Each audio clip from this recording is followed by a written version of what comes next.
Märkätilat ovat yleisimpiä kiinteistöjen korjaustarvetta vaativia kohteita.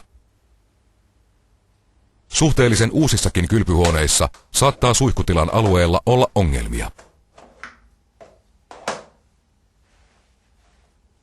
Muovimattoa käytettäessä saumat saattavat olla revenneet, lattiakaivon liitokset ovat pettäneet tai WC-istuin on ollut väärin asennettu ja näin vesi on päässyt irrottamaan maton alusrakenteesta. Tremcon kehittämä kiinteistöjen märkätilojen saneeraamiseen sertifioitu vedeneristys- ja pinnoitusjärjestelmä on useiden kiinteistöyhtiöiden ja johtavien rakennuttajien käyttöön ottama korjausmenetelmä. Maton alle päässyt kosteus aiheuttaa ongelmia, jonka seurauksena muovimatto poistetaan. NM100-menetelmä mahdollistaa asentamisen myös kostealle alustalle. Kuitenkin esimerkiksi vesivahingon jälkeen kuivatetaan alusta koneellisesti.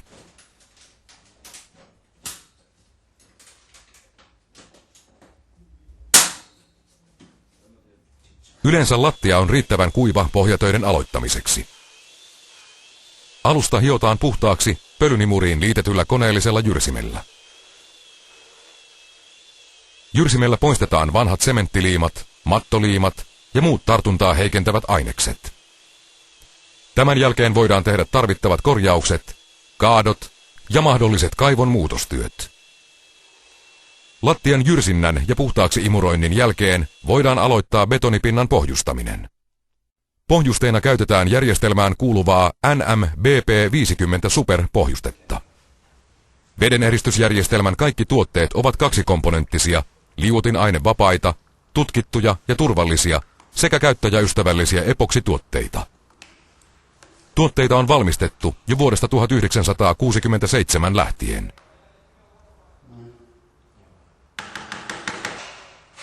Hyvin sekoitettu pohjuste levitetään lattialle pensselillä ja telaamalla.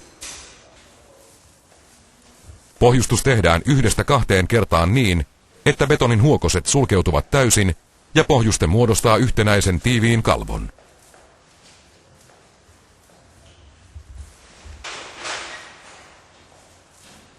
Pohjusteen annetaan kuivua ennen työn jatkamista.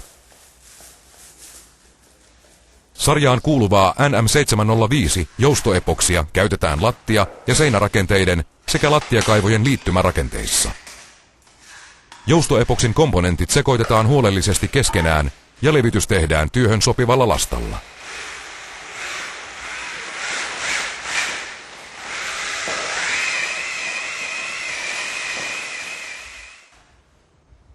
Lattiakaivon korotusrengas kiinnitetään joustoepoksilla runsaasti massaa käyttäen. Korotusrengas painetaan paikoilleen ja joustoepoksia lisätään renkaaksi kaivon ympärille. Joustoepoksi ottaa vastaan rakenteiden liikkeitä ja säilyttää hyvin elastisuutensa tulevan pinnoitteen alla. Joustoepoksia levitetään myös ylänostojen osuudelle, seinään ja lattiaan sekä kynnystä vasten.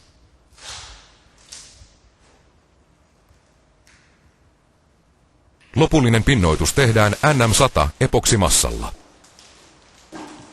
Perusmassa ja kovettaja sekoitetaan huolellisesti keskenään mekaanisella sekoittajalla. Pinnoitus voidaan tehdä heti joustoepoksin levittämisen jälkeen. Hyvin sekoitettu epoksimassa kaadetaan nauhaksi seinän viereen ja ylänostojen osuudet sivellään pensselillä runsaasti massaa käyttäen.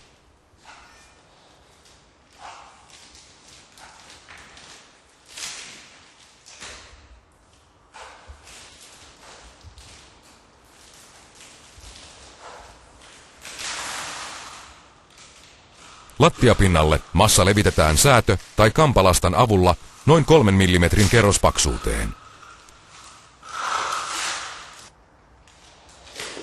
NM100 vedeneristysjärjestelmää on käytetty jo yli 10 vuoden ajan kiinteistöjen märkätilojen kunnostamisessa. Menetelmä soveltuu erinomaisesti myös elementtikylpyhuoneiden lattioiden vedeneristeeksi ja lopulliseksi pinnoitteeksi.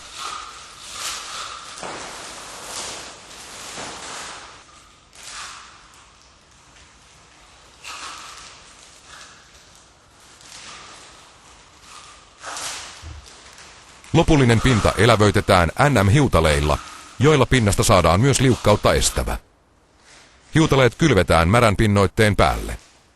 Hiutaleita on useita eri väriseoksia ja pinnoitteesta löytyy 4 vakiosävyä.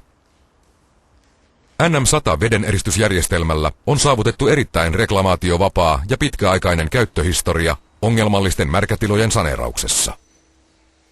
Luotettavan vedeneristyskyvyn lisäksi käyttökokemukset ovat osoittaneet menetelmän selkeät edut kulutuksen kestävyyden, hygienisyyden ja helppohoitoisuuden osalta. Nopeat asennusaikataulut minimoivat asukkaille aiheutuvan häiriön.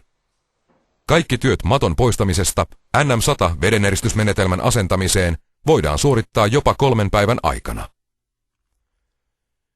Työn suorittamisesta vastaavat Tremcon sertifioimat yritykset ja niiden ammattitaitoiset vedeneristystyöhön koulutetut asentajat.